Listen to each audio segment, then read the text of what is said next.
Glória a Deus, glória a Deus, graça e paz, queridos, amém, amém.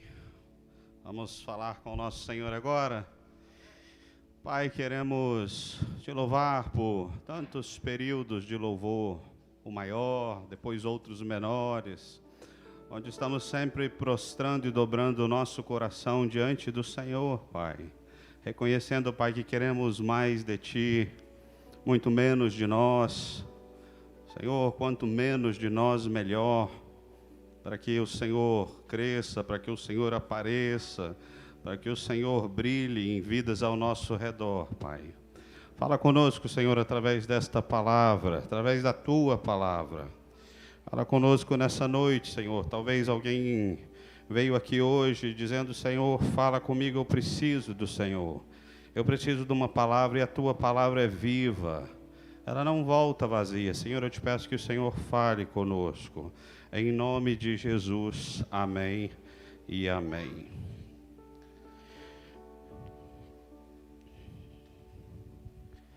Glória a Deus. Vai ficar comigo?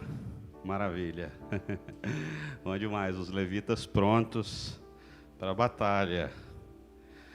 Querido, eu não sei se você acompanhou, mas eu fiz 2 ministrações há algum tempo atrás sobre Jonas. Isso, sobre Jonas. Obrigado, Juan. Não estava lembrando que tinha uma máscara pendurada aqui na orelha.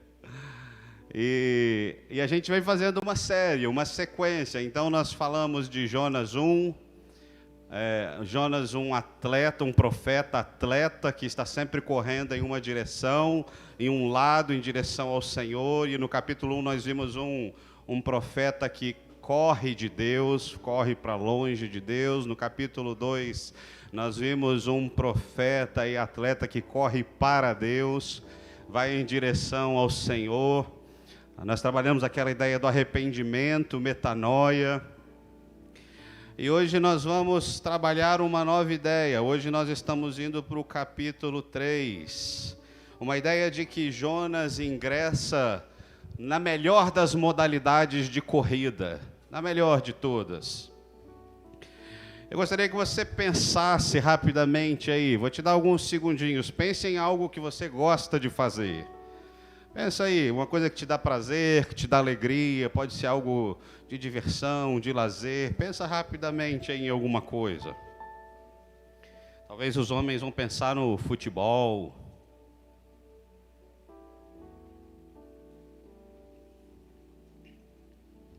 As mulheres pensam em quê? Academia? Não, academia não, né? Cozinhar? Não. Sandália? Sandália, né? Shopping, sandália, eu acho que sandália, eu acho que elas gostam bastante. Talvez os adolescentes ou as crianças, né, pensaram nos joguinhos, nos videogames aí, nos celulares.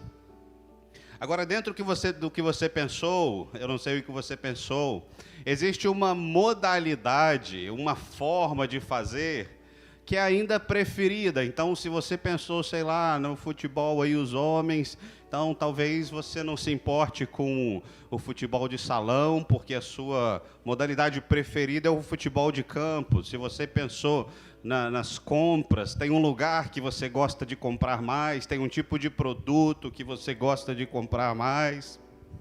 Se for joguinho, no caso dos adolescentes aí, tem sei lá, eu não sei, os modos arcade, de passar de fase, não sei como é que é, mas sempre tem uma forma que você gosta mais de fazer dentro daquilo que você efetivamente gosta. Nessa noite, Deus deseja falar conosco sobre um tipo de corrida que Ele mais gosta. É a corrida preferida de Deus, é a corrida com Deus, não é para longe dEle, não é aquela de volta para Ele. Aquela de volta para Ele, Ele ama, é quando não estamos mais dando as costas para o Senhor, e aí nós nos voltamos para Ele, vamos em direção a Ele, Ele ama essa corrida. Mas há uma corrida que Deus gosta mais. É a corrida com Deus, é a corrida junto dEle, é a corrida com Ele, é ao lado dEle. Nós não queremos transmitir nenhum tipo de ideia nessa mensagem de que há em nós mesmos algum mérito para corrermos ao lado do Senhor. Quem somos nós, né, para correr ao lado do Senhor? Mas é pelo contrário, é através da obediência, da submissão à nossa vontade, à vontade de Cristo, é que somos capazes de entrar numa corrida com Deus. É através da obediência que somos capazes de andar junto com Ele na missão que é dele. Esse é o tema para nós nessa noite, correndo com Deus através da obediência. Obediência não é um tema menor na palavra de Deus. Nós sabemos que é um dos temas chaves, assim como é a adoração, tem tantos temas importantes, a salvação, o pecado, a obediência é um dos temas chaves da palavra de Deus, da vida do cristão. Quem não tem Jesus Cristo, quem não aceitou Jesus Cristo, vive uma vida de pecado, uma vida de rebeldia, uma vida naturalmente de desobediência, porque estamos afastados do Senhor. Então, nessa ideia de trabalharmos a obediência que nos coloca dentro da corrida com Deus, junto dele, eu gostaria de trabalhar 3 ideias. Nós vamos ler Jonas 3. Abre sua Bíblia em Jonas 3.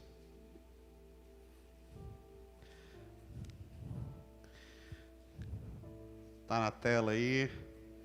E diz assim: a palavra do Senhor veio a Jonas pela 2ª vez com essa ordem. Vá à grande cidade de Nínive e pregue contra ela a mensagem que eu lhe darei. Jonas obedeceu a palavra do Senhor e foi para Nínive. Era uma cidade muito grande, sendo necessários 3 dias para percorrê-la. Jonas entrou na cidade e a percorreu durante 1 dia, proclamando: daqui a 40 dias Nínive será destruída. Os ninivitas creram em Deus, proclamaram um jejum, e todos eles, do maior ao menor, vestiram-se de pano de saco. Quando as notícias chegaram ao rei de Nínive, ele se levantou do trono, tirou o manto real, vestiu-se de pano de saco e sentou-se sobre cinza. Então fez uma proclamação em Nínive: por decreto do rei e de seus nobres, não é permitido a nenhum homem, ou animal, bois ou ovelhas, provar alguma coisa. Não provar coisa alguma, não comam nem bebam. Cubram-se de pano de saco, homens e animais. E todos clamem a Deus com todas as suas forças. Deixem os maus caminhos e a violência.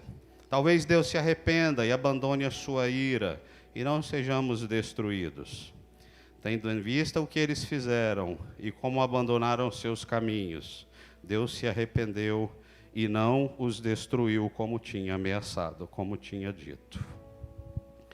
Queridos, esse texto ele é autoexplicativo, ele é uma história bem narrada, bem contada, e eu não preciso narrá-la ela aqui novamente, ela é clara, você entendeu o que está acontecendo com Jonas, que ele tem uma missão, que ele tem para onde ir. Então eu gostaria de trabalhar 3 ideias dentro desse texto para nós essa noite, e Deus vai falar ao nosso coração, amém? Amém, você está com o coração aberto? Amém, diz assim: fala comigo, Senhor. Eu quero te ouvir, Senhor. Amém, eu também quero. Amém. A primeira ideia para nós nessa noite é que obedecer é uma escolha. Preste atenção nisso, no versículo 3, Jonas obedeceu a palavra do Senhor e foi para Nínive. Quando você olha o texto, olha Jonas 1, 1 e 2, e olha Jonas 3, 1 e 2, é praticamente a mesma história. É como se Jonas 3 fosse uma repetição, um restart, vamos voltar no início, para fazer de novo, para tentar de novo, e o que muda é uma pequena expressão que tem no capítulo 3, de que a palavra do Senhor vem a 2ª vez, mas se não houvesse essa expressão de 2ª vez, talvez se o livro de Jonas começasse no capítulo 3, pouca diferença faria para nós. O que nos dá a ideia de que algo antes, anterior a isso, é a palavra que diz que a palavra do Senhor veio a 2ª vez. O que muda então de um texto para o outro é, enquanto no capítulo 1, e nós trabalhamos isso, Jonas foge de Deus, ele se levanta e vai para o lado contrário, para onde Deus havia o mandado ir. Agora no versículo 3, do capítulo 3, Jonas se levanta e obedece. Quando eu digo que obedecer a Deus é uma escolha, isso não quer dizer que nos é opcional. Na palavra de Deus não tem nenhuma afirmação, nenhuma ideia, nenhuma expressão de que o servo do Senhor obedece a Deus se quiser, quando quiser, se puder, se o fizer bem, se o fizer feliz, se lhe for do seu agrado. Não há nenhum tipo de expressão desse tipo na palavra de Deus, não nos é opcional. Nunca tivemos tanto conhecimento bíblico disponível, concorda? Há tantos cultos, há tantas pregações, há tantos seminários online, presencial, há tantas programações acontecendo, tem lives de todos os lados. A pandemia fez uma coisa muito boa, igrejas, as grandes antigamente, eram as que faziam os cultos online. Hoje as igrejas pequenininhas têm suas estruturas e a palavra está sendo divulgada a todos os cantos, de todas as formas, em todos os países. E parece que temos congressos poderosos e temos eventos acontecendo e lives para todos os lados. E nunca vimos a palavra ser expandida de forma tão clara como temos visto nesses dias. Parece que estamos nos encaminhando em direção ao texto profético de Abacuque 2,14, que diz: porque a terra se encherá do conhecimento da glória do Senhor, como as águas cobrem o mar. Parece que estamos nos caminhando para isso. Isso é maravilhoso. Mas então parece ter um problema, se não há ausência de palavra, se não há ausência de pregação, se não há ausência de seminário, se não há ausência de tantas outras coisas, porque parece que a igreja tem passado por tantas lutas. O que está acontecendo? Que o povo de Deus vai para um lado, vai para o outro, não sossega num lugar, não fica num lugar. Estamos em busca de quê? Estamos à procura de quê? Queridos, eu não sei a resposta, mas eu sei que pode ser que em meio a tanto barulho, a tantas palavras, a tantas coisas de Deus, talvez nós não estamos tendo tempo e dando o tempo necessário para que a palavra entre no nosso coração e nós possamos vivê-la. Palavra em cima de palavra, em cima de palavra. Será que estamos conseguindo absorver, processar, começar a viver, a experimentar aquilo que estamos ouvindo?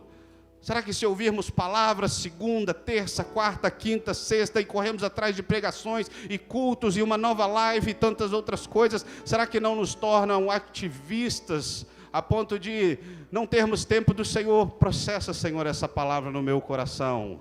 Senhor, dá-me tempo de entender e começar a gerar dentro do meu espírito essa palavra e começar a viver. Eu não estou falando que isso é errado, queridos, não é isso que eu estou falando. Eu estou apenas, nesse momento, com vocês, articulando uma ideia do que pode estar acontecendo conosco. A obediência não é opcional para o cristão, uma vez que ela traduz o nosso estilo de vida, após aceitarmos a Cristo como nosso Senhor e Salvador. Jesus diz em Lucas 6,46 assim: por que me chamais Senhor, Senhor, se não fazeis o que vos mando? Essa expressão Senhor, Senhor, duas vezes repetida, não é uma questão não é pronome de tratamento. Essa palavra Senhor, Senhor, ela quer dizer dono. Ela quer dizer amo. Esse é o significado original da palavra. É o reconhecimento de que temos alguém sobre nós com a palavra de final de direção, de amor, de disciplina, de felicidade e de tudo mais que precisamos. Nós somos chamados à obediência pela grande comissão. Mateus 28 diz: e de fazer discípulos de todas as nações, batizando-os em nome do Pai, do Filho e do Espírito Santo e ensinando-os a guardar todas as coisas que vos tenho ordenado. Ordenanças, mandamentos. Queridos, se a obediência então não nos é opcional, como então a obediência é uma questão de escolha? Como é isso? Eu acredito que a nossa vida, o nosso cotidiano, o nosso dia a dia, as mazelas que nós enfrentamos, as dores da nossa alma nos ajudam a responder essa questão. Nós passamos por lutas diárias. Tem uma música muito conhecida do Thales Roberto, que ele diz assim, e todo dia, toca ela comigo aí, aquela e todo dia o pecado vem. E será que eu vou conseguir achar o tom?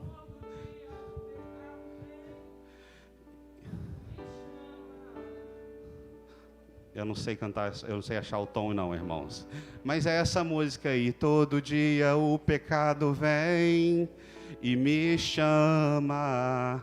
Todo dia as tentações vêm e me chamam. Todo dia.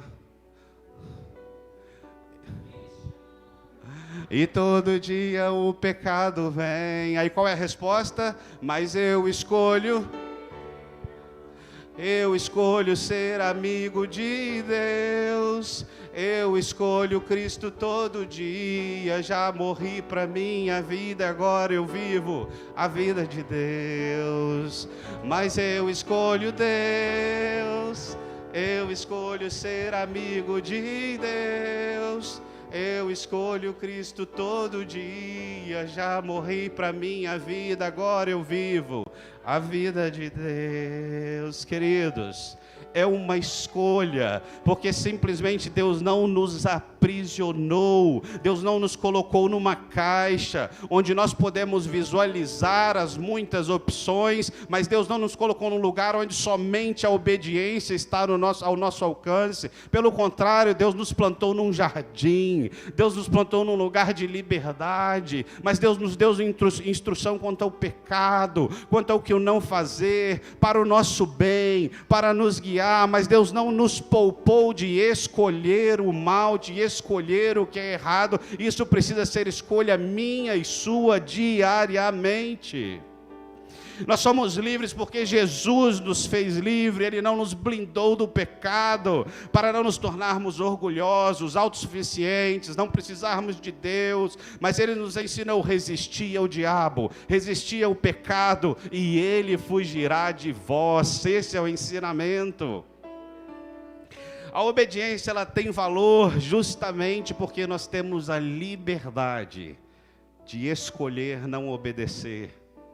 É isso que torna a obediência poderosa. Você pode escolher não obedecer, mas quando você escolhe obedecer, você está mostrando: eu sou livre, Jesus me fez livre, eu tenho escolha, e eu escolho obedecer por amor, eu escolho fazer porque eu amo, eu decido fazer porque eu entendo que Ele me salvou, e você vai ter tantos motivos para obedecer, porque os salvos no Senhor estão cheios de motivos para obedecê-lo. Aleluia! Eu posso dizer aos meus filhos assim, eu tenho 3, né? Vocês sabem disso. E aí eu posso dizer: crianças, não quero vocês andando de jet ski essa semana. Jet ski. E aí, que sentido há nisso? O jet ski não está ao alcance dos meus filhos. O jet ski não é uma realidade da minha casa, da minha família. Eu não tenho jet ski. Eu sequer tenho amigos que têm jet ski. E se tivesse jet ski, eu não poderia ainda pilotar, porque tem que ter o brevet, não é isso? É brevet? Brevet, não é? Para pilotar lanche, essas coisas? Jet ski. Se eu fosse dirigir um jet ski, o Tiago Dornelas ia me prender. Ele é da Marinha. Então, que sentido há em fazer esse tipo de exigência e glorificar e celebrar? Meus filhos são obedientes, meus filhos passou uma semana e eles não andaram de jet ski, mas Tiago, o jet ski está ao alcance deles? É possível que eles passeiem de lanche de jet ski? Agora, quando eu viro para os meus filhos e digo: vocês vão passar hoje, amanhã, 3 dias, sem mexer no celular, ai, ai, ai. Aí é para valer.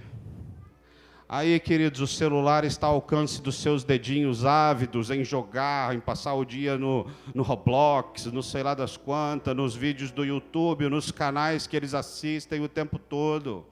Está próximo deles. E ali, se eles me obedecem, se eles ouvem a voz do Pai, se eles submetem à vontade dele, à vontade minha e da minha esposa, da Andiara, que somos pais, ali eu posso celebrar, ali eu posso dizer, cara, meus filhos são obedientes, ali eu posso celebrar e dizer, eles não mexeram, eles não tocaram no celular. Então a obediência não apenas nos freia, mas ela prova a nós mesmos que nós não somos escravos daquilo que gostaríamos de fazer, que essas coisas não nos dominam. Nesse exemplo que eu dei, dos meus filhos se submetem à vontade dos pais, assim como nós nos submetemos à vontade do Senhor Jesus Cristo. A obediência requer de nós sacrifício, não é fácil obedecer, não é simples, é matar a própria vontade, requer de nós a escolha, requer de nós o esforço, requer de nós força. Gálatas 5:7 diz, porque a carne milita contra o Espírito, e o Espírito contra a carne. Olha como é difícil.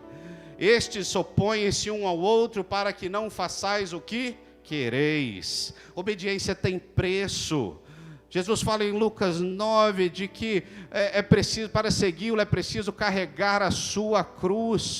Jesus está falando que nós sofreremos perseguições. Jesus está falando que nós podemos sofrer injustiças. Jesus está falando que nós podemos ter que abrir mão de direitos, poxa, eu poderia me defender, poxa, eu estava certo naquela situação, mas em nome do reino, para a glória do Senhor, a gente se cala, e esse é o tipo de exemplo que nós passamos diariamente, todos os dias, aqui e ali, quando nós somos servos do Senhor Jesus, nós temos que tantas vezes amarrar a nossa boca, segurar a nossa língua, frear nossos pensamentos, reconectar de novo no Senhor Jesus.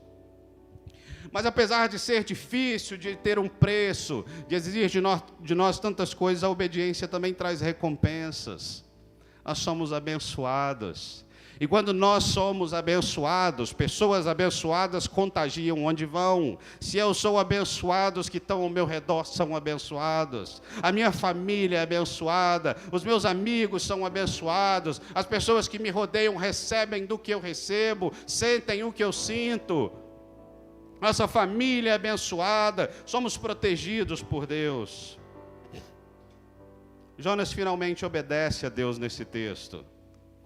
A ordem era levar a palavra aos ninivitas, e isso o coloca na corrida com Deus, dentro do plano de Deus, dentro do projeto de Deus, da missão. O passo contrário de desobediência ele já havia dado. Ele não só viu, ele vivenciou consequências, ele sentiu na carne o preço da sua desobediência, sentiu a destruição, o medo, a morte bateu à sua porta, pois sabemos que o salário do pecado é a morte. O que acontece conosco então?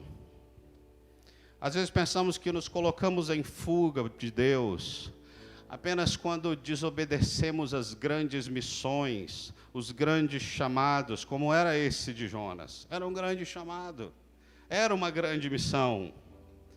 É sim uma fuga descarada, é sim uma fuga visível, é sim uma fuga que qualquer um, sem ser o grande expert, vai perceber que estamos em fuga do Senhor, se dizemos não para os grandes chamados do Senhor. Mas as pequenas ofertas diárias do pecado, as raposinhas que fazem mal às vinhas, como diz Cantares, elas vão nos distanciando do Senhor, e sem que necessariamente estejamos conscientemente em fuga, quando nos observamos, quando reparamos, já podemos estar distantes do Senhor. Queridos, nós somos a geração do nada a ver, nós somos a geração do não tem problema. Nós somos a geração de que o mundo mudou, inegavelmente o mundo mudou, não podemos fechar os olhos para essas coisas, não podemos mesmo. Mas eu quero dizer para você que as nossas respostas intelectuais, cheias de conhecimento, cheias de sabedoria, podem não necessariamente representar que estamos entendendo o que Deus quer para nós. Um mundo novo, um mundo que requer, sim, respostas novas, se prostra e se dobra diante de um Deus que não mudou, que é o mesmo ontem, hoje e eternamente. Logo, as respostas novas vêm de um Deus que não muda, vem de um Deus que é o mesmo, que é imutável, que nada altera a sua essência, que nada altera quem Ele é, e as respostas novas podem vir, mas não podem corromper os nossos valores que vêm do céu. Qual tem sido a sua escolha? Obedecer a Deus é uma questão de escolha, desobedecer também é uma questão de escolha. Obedecer a Deus significa adorá-lo como Ele deseja ser adorado. Significa abandonar práticas de pecado, práticas. Convivemos com o pecado diariamente, não lutamos contra ele, parece que já nos tornamos tantas vezes cauterizados. Precisamos voltar para a palavra e nos esforçar para termos a nossa vida de oração. Aquele que roubava, não roube mais. O que mentia, não minta mais. O que era maledicente, com sua boca destruía, agora com sua boca constrói. Palavras doces, palavras de sabedoria. Obediência a Deus é uma escolha, queridos. E hoje o Senhor está à procura de filhos desejosos e prontos a obedecer. Em segundo lugar, outra lição para nós nessa noite. A obediência, queridos, gera resultados sobrenaturais. Veja o versículo 5. Os ninivitas creram em Deus, proclamaram um jejum, e todos eles, do maior ao menor, vestiram-se de pano de saco. Versículo 10. Tendo em vista que eles fizeram e como abandonaram seus maus caminhos, Deus se arrependeu e não os destruiu como havia ameaçado. Olha como Deus trabalha. O povo de Nínive é o mesmo, exatamente o mesmo, sem qualquer mudança do que é relatado no capítulo 1, versículo 2, quando o Senhor diz que a maldade daquele povo subiu até a presença dele. É aquela expressão usada para Sodoma e Gomorra, muito parecida, muito semelhante. Mas olha como Deus trabalha. Quando a maldade sobe, a graça desce. Quando a podridão do pecado sobe, a graça do Senhor desce.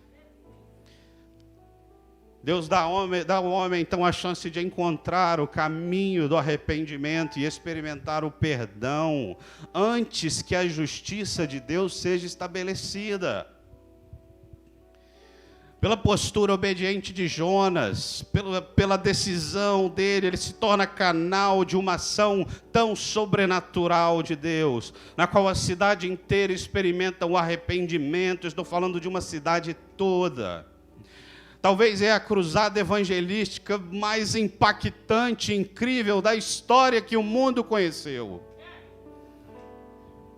Jonas 4 nos fala de 120 mil pessoas, mas alguns estudiosos consideram que 120 mil pessoas pode ser apenas as crianças daquela cidade. Baseado num texto de Deuteronômio 1:29, é uma possibilidade.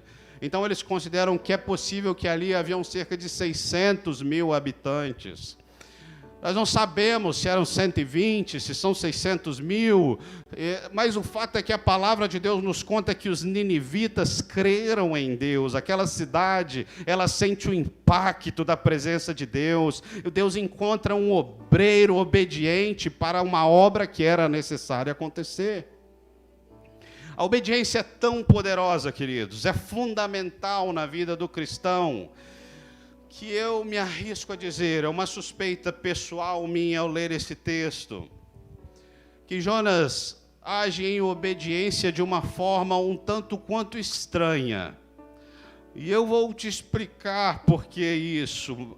Mas mesmo sendo estranha, a obediência é tão poderosa que ela é canal de acontecimentos sobrenaturais. Acompanhe comigo. Jonas não parece ter colocado o coração na obediência.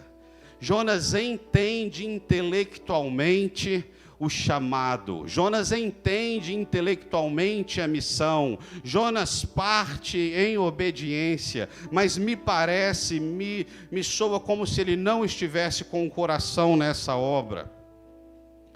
Nós não sabemos se Jonas obedeceu imediatamente por medo. Eu não sei como seria você, mas se você se lembrar da história, em Jonas 2, termina o capítulo ele sendo vomitado. Ele passa 3 dias dentro de um grande peixe.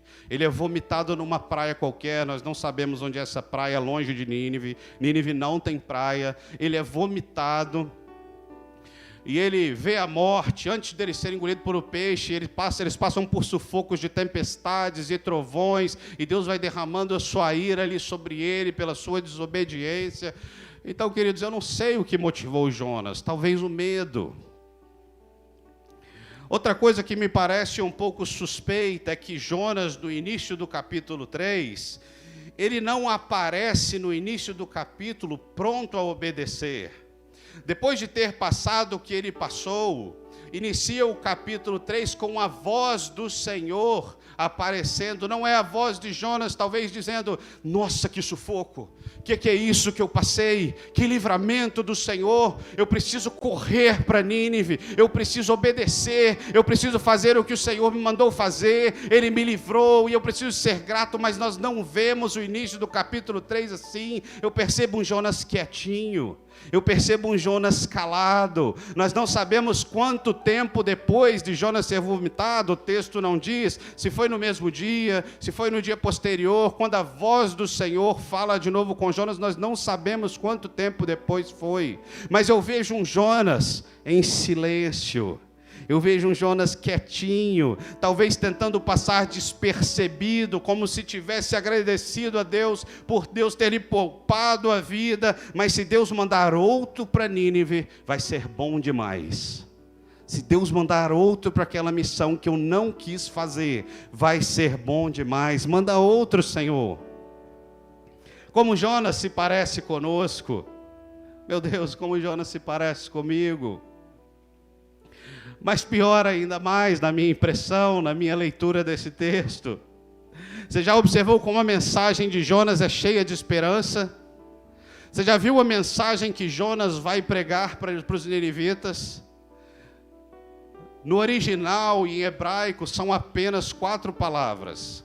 40 dias, Nínive destruída. 40 days, Nínive destroyed. Gastei um pouquinho do inglês, tem tempo que eu não falo. Queridos, olha quanta esperança nessa palavra. Olha quanta salvação. Parece que aquelas situações que estamos de frente para um médico, e o médico fala assim: pode despedir dos seus pais, pode despedir dos seus amigos, compre o seu caixão, 40 dias, passou a régua. Olha a mensagem que Jonas está levando. Eu não sei se Deus quisesse efetivamente destruir Nínive, Deus faria. Deus estava mandando Jonas para lá para mandar uma esperança. O texto não nos conta. Eu não sei se Jonas talvez deu uma cortada na palavra, deu uma cortada no que Deus queria dizer. Não está escrito no texto, eu não posso afirmar isso, mas me dá uma impressão de que Jonas, por não querer aquela missão, por não ter aquela missão no coração, parece que ele pode ter feito alguma mudança na mensagem. E parece até Guinso 2000, mas isso não é tudo, ainda vai piorar. No capítulo 1 eu falei que Jonas está numa descida incrível, e no capítulo 3 eu vejo algo parecido. A pregação de Jonas é um tanto quanto estranha, mas o texto nos fala que a cidade levava 3 dias para ser percorrida, e Jonas passa como uma flecha. Ele faz em um dia. Ele passa voado, ele passa batido, ele não parece muito interessado na pregação, ele não parece muito interessado na salvação, ele faz uma passagem voando. E por que, Tiago, você está levantando todas essas coisas com relação a Jonas? Onde nós queremos chegar com esse exemplo que eu entendo não ser tão bom a respeito disso? É que eu acredito, queridos, que Deus esteja querendo nos ensinar nessa noite sobre o quanto a obediência é poderosa. como ela cria uma plataforma para a ação de Deus. Por mais que o nosso coração não esteja apaixonado pela missão, por mais que a mensagem seja simples, por mais que nossa passagem seja rápida, se Deus está na corrida conosco, pela obediência, tudo o que vai acontecer é sobrenatural. A ação sobrenatural é de Deus, o mover sobrenatural é de Deus, os resultados sobrenaturais são de Deus, é Ele quem faz através de nós e não somos nós que fazemos através dEle. Então, quando Jonas percorre aquela cidade com uma pregação miúda, Jonas não está correndo sozinho, Jonas está na jornada de Deus, Jonas está na missão de Deus, e a plataforma para que grandes acontecimentos sobrenaturais está pronta, está firmada, e Deus pode agir, Deus pode fazer. Jonas está cumprindo a vontade de Deus, e essa vontade jamais nos conduz a um lugar em que a graça de Deus não possa nos guardar e o seu poder não possa nos usar. O que Deus faz em Nínive é tão poderoso que a história registra, e Jesus menciona o arrependimento de Nínive em Mateus 12. Jonas obedece, mas eu não percebo ele como a melhor das referências para falar em obediência, justamente porque eu me vejo em Jonas. Eu acredito que Jonas vive debaixo de nossa pele. Então nós vamos olhar para ele, Jesus, que é o nosso modelo de obediência a ser seguido. Hebreus 5, de 7 a 9 diz: durante os seus dias de vida na terra, Jesus ofereceu orações e súplicas, em alta voz e com lágrimas, àquele que podia salvar da morte, sendo ouvido por causa da sua reverente submissão. Embora sendo filho, ele aprendeu a obedecer por meio daquilo que sofreu. E uma vez aperfeiçoado, tornou-se a fonte da eterna salvação para todos os que lhe obedecem. Ele é a fonte da salvação para você que o obedece. Ele é a fonte de salvação para você que o obedece. Ele é a fonte de salvação para você que o obedece. Ele é a fonte de salvação para você que o obedece. Ele é a fonte de salvação para mim e para você que o obedecemos, queridos. Não vale a pena fazer como Jonas fez. Jonas cumpre o propósito, Nínive é salva, os resultados sobrenaturais aparecem, uma cidade inteira se arrepende, todo mundo jejua, até os animais, mas Jonas não desfruta daquilo que Deus está fazendo. O coração petrificado de Jonas o isola daquilo que Deus está fazendo. Não vale a pena fazermos como Jonas. Não vale a pena congelarmos o nosso coração e entrarmos num processo de obediência que eu entendo que Jonas parece não ter feito da melhor forma possível. E o capítulo 4, que nós vamos trabalhar numa próxima oportunidade, nós vamos observar isso. Como Jonas responde a isso tudo. E se você conhece a história, você já está entendendo. Lucas 10, 27, Jesus diz: amarás o Senhor teu Deus de todo o teu coração. Não deixe o coração fora. Não deixe o coração gelado. Amarás de todo o teu coração e de toda a tua alma, e de todas as suas forças e de todo o teu entendimento. Não bote só o intelecto na obediência com o Senhor, não bote só o racional, não bote só o entendimento, entregue-se inteiramente à obediência a Ele. Deus quer trabalhar em nós também. Nós vamos produzir resultados sobrenaturais. Quem quer produzir resultados sobrenaturais? Eu quero, queridos. A chave é a obediência. Esse é o caminho. Por mais que você seja tímido, por mais que você esteja desencorajado, por mais que você não tenha habilidades, Queridos, quem faz é o Senhor, e quem convence o pecador do seu pecado não é você e nem eu, é o Espírito Santo, e você pode glorificar por isso, porque a responsabilidade de convencer não é minha e nem sua, é do Senhor. Nosso papel é abrir a nossa boca e falar, e dizer os feitos do Senhor, e contar o que Ele faz, e contar as suas maravilhas, e o Espírito Santo vai fazer o restante. Vamos produzir resultados eternos. Vamos ligar coisas na terra que também serão conectadas no céu, irmãos. O caminho é a obediência. Em terceiro e último lugar, a lição para nós essa noite é que há uma nova chance para obedecer. Há uma nova chance. Isso é maravilhoso, queridos. Versículo 1 diz: a palavra do Senhor veio a Jonas pela segunda vez. A palavra do Senhor vem a você pela segunda vez. A palavra do Senhor vem a mim pela segunda vez, pela terceira vez. Alcançou Jonas. Jonas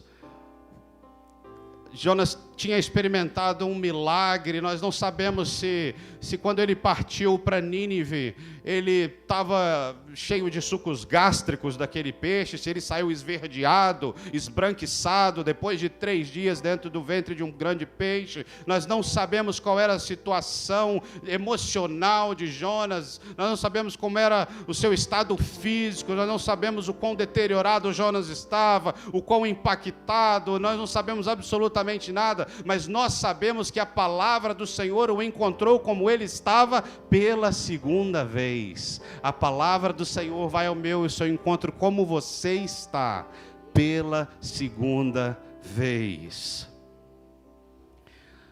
Sabemos que Deus é um especialista em restaurar vidas e ministérios.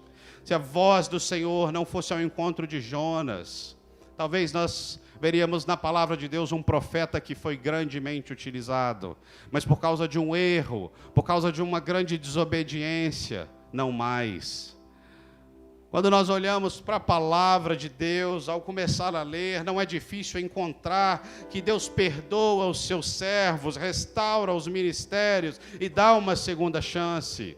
Em Gênesis 12 nós vemos Abraão, que ainda era Abrão, ele foge para o Egito devido à fome, e ali ele mente sobre sua esposa Sara, ainda era Sarai, e ele causa uma confusão lá no Egito com o faraó, mas Deus o perdoa, ele dá uma segunda chance. Moisés, queridos, mata um homem no Egito, foge do Egito, desaparece do mapa, mas Deus lhe dá uma segunda chance, tem um encontro com ele, através de uma sarça ardente que não se queima, que o fogo não a consome. Então Deus levanta aquele homem que matou antes, para agora ser líder do povo de Deus. Queridos, nós vemos Pedro negando o Senhor Jesus 3 vezes.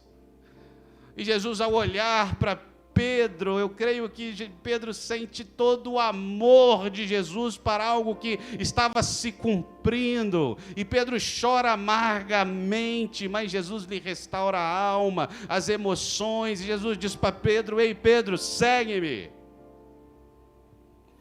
A palavra de Deus é cheio de exemplos que são animadores quando o assunto é perdão, quando o assunto é restauração, quando o assunto é segunda chance. O problema é quando usamos esse tipo de entendimento, esse atributo de um Deus perdoador como desculpa para pecar. Existe até uma expressão que às vezes sai em tom de piada, de que Deus perdoa. Talvez você já ouviu isso. Não, Deus perdoa. Quem pensa assim, queridos, perde a noção da atrocidade que é o pecado, perde a noção do que o pecado faz conosco, perde a noção de que perdemos imediatamente a comunhão com Deus. O pecado não nos permite mais ter acesso ao Pai. Quem pensa assim, quem age assim, Deus perdoa, se esquece que nós servimos a um Deus santo, santo, santo, santo eternamente, santo para sempre. Ele é luz e nele não há trevas, e se esquece disso e brincamos com essas coisas. Salmo 130, verso 4, diz: contigo, com o Senhor, contigo, porém, está o perdão, para que o temam. O perdão não é para brincarmos, querido. O brincão é para que Deus seja temido, para que Deus seja honrado. Ele libera sobre nós, mesmo não sendo merecedores. Ele nos perdoa de novo, nos dá chance de novo. Em sua graça, Ele é capaz de sempre nos perdoar, mas em sua justiça, Deus determina que nós colheremos aquilo que semeamos. Ele não nos isenta disso. O evangelista e pastor Billy Graham, ele estava numa rádio e respondendo perguntas. E aí um jovem liga, um jovem ateu, e diz: Billy Graham, pastor Billy Graham, eu não acredito em Deus, mas eu gostaria de te fazer uma pergunta. Eu sofri um grave acidente de carro e depois que aconteceu, eu vi que não teria como eu sobreviver àquele acidente. Os policiais me disseram a mesma coisa: você é um milagre, não é possível que você esteja aqui, nós não entendemos o que aconteceu. Pastor Billy Graham, ele pergunta: Deus pode estar querendo falar algo comigo? E o pastor Billy Graham responde lá na rádio: quando Deus nos dá uma segunda chance, é para nos lembrar do seu amor.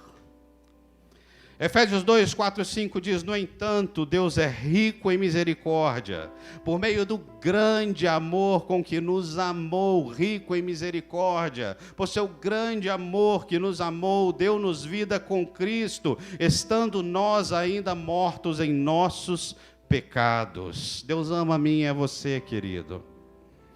E a segunda chance que nos é oferecida nunca é por mérito, nunca é por merecimento, nunca é porque somos bonzinhos, ou porque acertamos algum curso, ou porque melhoramos em algum lado. Deus nos dá a segunda chance por amor, por bondade, por misericórdia. Por amor a Jonas, Ele lhe dá uma segunda chance. Por amor a Nínive, Ele restaura uma cidade inteira. Por amor, Ele restaura a mim e a você, os seus sonhos, os seus ministérios, aquilo que morreu. Por amor Ele faz, porque Ele é bondoso e Ele é maravilhoso.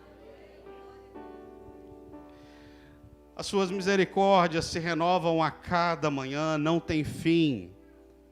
Que esperança da glória, que esperança. A vida cristã vitoriosa é uma série de recomeços. Deixa eu falar isso de novo. A vida cristã vitoriosa é uma série de recomeços.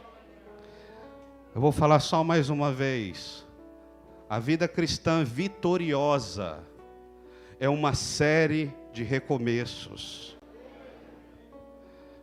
Queridos, às vezes nós achamos, ou nós vendemos uma imagem de que temos que ser perfeitos, de que não erramos, de que somos santarrões, de que somos superiores. A vida cristã é uma série de recomeços. A vida cristã vitoriosa porque nós erramos, porque nós fracassamos, porque nós nos sentimos frustrados, mas Deus diz: recomeça. Faz de novo. O que está ruim? Você não rompe na profissão, a sua empresa não rompe, o seu negócio não rompe, a sua vida estudantil, a sua vida emocional, a sua vida sentimental. Queridos, a vida vitoriosa, cristã vitoriosa, é recomeço sempre que for preciso. Uma vez eu ouvi de uma pessoa cristã, e ela falou um conceito que apertou meu coração. Ela disse assim: Tiago, O céu é para pessoas bacanas, pessoas que fazem a coisa certa. E aquilo me apertou, queridos, deixa eu te contar por quê. Porque quando eu vejo a palavra de Deus, eu vejo ladrão entrando no céu, se arrependendo no último segundo. O céu, querido, tem ladrão arrependido. O céu tem assassino arrependido. O céu tem mentiroso arrependido. O céu não é para pessoas bacanas e certinhas. O céu não é para pessoas bonitinhas e engomadas. O céu é para qualquer um que entender que só há um caminho, só há uma verdade, só há uma direção, só há um homem capaz de nos colocar lá dentro, e o seu nome é Jesus Cristo de Nazaré. Não é para certinhos, não é para bonitinhos, é para arrependidos, aqueles que quebrantam seu coração diante de Deus e não se aceitam mais no pecado.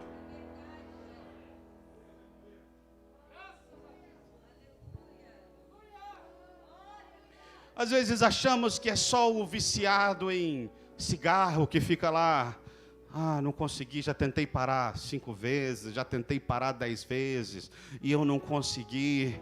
Sabe do que nos diferenciamos do viciado em cigarro ou do álcool? É que não é o álcool ou o cigarro, mas são outras lutas, são outros problemas, e fracassamos de novo, e caímos de novo, e não conseguimos de novo. Mas Jesus está dizendo hoje, a segunda chance é para mim e para você. Está disponível, o Deus da segunda chance está aqui, e Ele está te dizendo, pode vir que eu estou com você, recomece mais uma vez, alegre-se em mim, regozije-se em mim, porque o poder não está em você, a força de reação não está em você, a força de reação está em mim, quando você coloca a sua força, sua confiança em mim, assim diz o Senhor.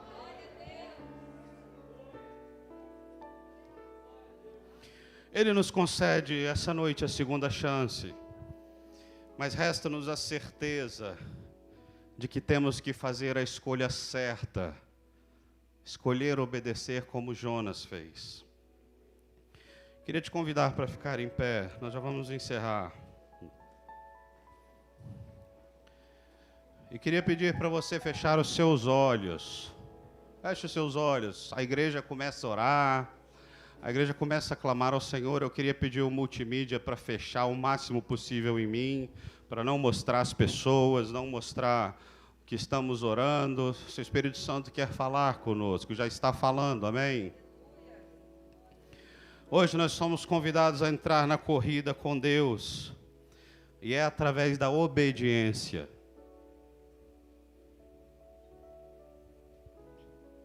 Há uma ilustração.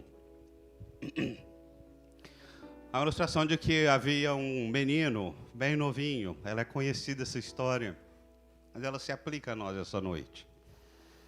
E esse menino estava sentado na porteira da propriedade do seu pai, e o imperador Napoleão vai até aquele menino e diz: menino, eu preciso cruzar essa terra aí, dá licença que a gente vai passar, Napoleão e os seus soldados.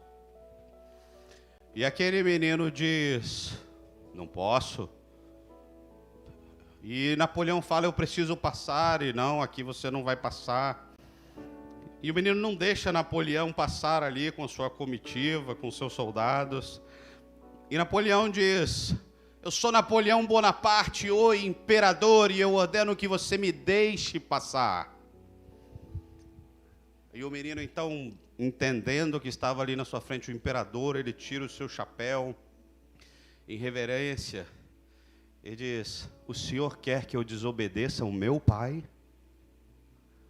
O senhor quer que eu te autorize a entrar? Aqui você não vai entrar. Procure outro lugar. E Napoleão Bonaparte olha para aquele menino e olha para os seus soldados e diz assim: dê-me 1000 homens como este menino, e eu conquistarei o mundo todo. Aquele menino é a figura da obediência irrevogável, uma obediência 100% rendida à vontade do seu pai. E hoje o Espírito Santo nos convida a essa obediência total, a essa obediência imparcial, a essa obediência com entendimento de que podemos escolher a obediência e a desobediência, mas há um único convite: siga por este caminho. Eu gostaria, enquanto a igreja está orando, feche os seus olhos, comece a orar e falar com o Senhor. Eu gostaria de convidar aquele que, enquanto nós ministrávamos a palavra e você tem sentido que tem feito escolhas erradas, e você tem sentido que não está tomando as melhores decisões, parece aquela história do dedo ruim, do dedo podre, que eles falam e só faz escolhas erradas. E se você tem sentido isso, e se o Senhor ministrou algo ao seu coração nessa noite, de que você precisa escolher obedecer, e você não tem conseguido fazer isso, eu queria te pedir que você levantasse a sua mão, e nós vamos orar com você. Não precisa acender as luzes, pode deixar desse jeito. E nós vamos orar com você.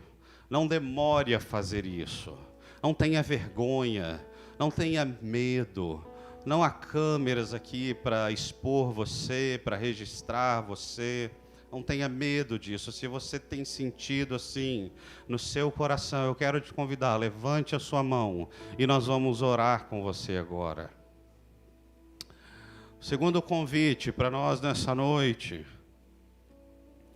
é chamar aqueles que têm sentido no coração o desejo de gerar resultados sobrenaturais pela obediência. Talvez você tenha essa chama queimando no seu coração: Senhor, eu quero gerar resultados sobrenaturais para a tua obra. Senhor, eu quero experimentar isso, e o caminho é a obediência. Senhor, eu quero isso para mim. E pode ser que você esteja num processo de obediência, talvez como Jonas, intelectualmente entende, intelectualmente sabe, intelectualmente faz, mas talvez no seu coração a chama está apagada, talvez no seu coração não há alegria de fazer a obra do Senhor, talvez no seu coração você entende na mente, mas no seu coração você não gera mais o fruto de alegria, de vibrar com as coisas do Senhor, de vibrar com o que Ele está fazendo em você ou através de você. Eu quero convidar você, venha aqui à frente se você está se sentindo assim. Levante a sua mão, venha aqui à frente, não demore, e nós vamos orar por você. Por último, queridos, enquanto eu vou falando, você pode vir aqui à frente a hora que o Espírito Santo incomodar você. Você vem. Por último, eu gostaria de convidar aqueles que gostariam de aproveitar a segunda chance que Deus está dando hoje. Ele é o Deus das segundas chances, e não sabemos se estaremos vivos amanhã. Não sabemos se estaremos vivos ao sair daqui dessa porta. O fato é que a segunda chance não nos está disponível para sempre. Haverá o fim de todas essas coisas, quando viveremos eternamente com Ele, e o pecado não mais existirá. Mas então a segunda chance é para nós hoje, agora.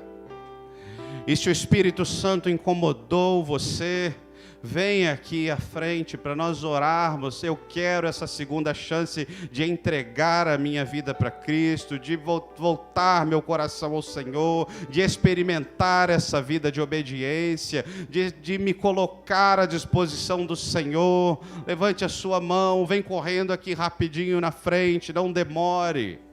Nós não temos mais muito tempo.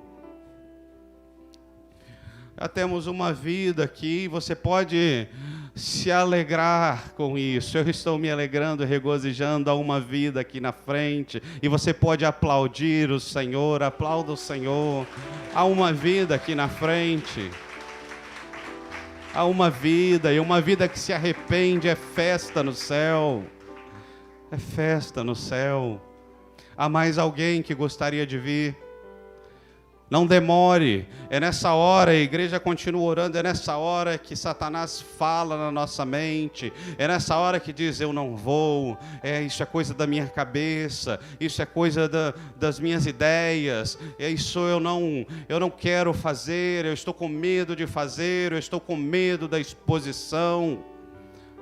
Se você está sentindo isso, se há algum tipo de medo em você, nós repreendemos agora em nome de Jesus, para que você se encha de coragem e venha aqui à frente, para nós orarmos com você. Você vai ser abençoado, essa palavra vai cair sobre você e o Senhor vai abençoar a sua vida e mudar a sua história.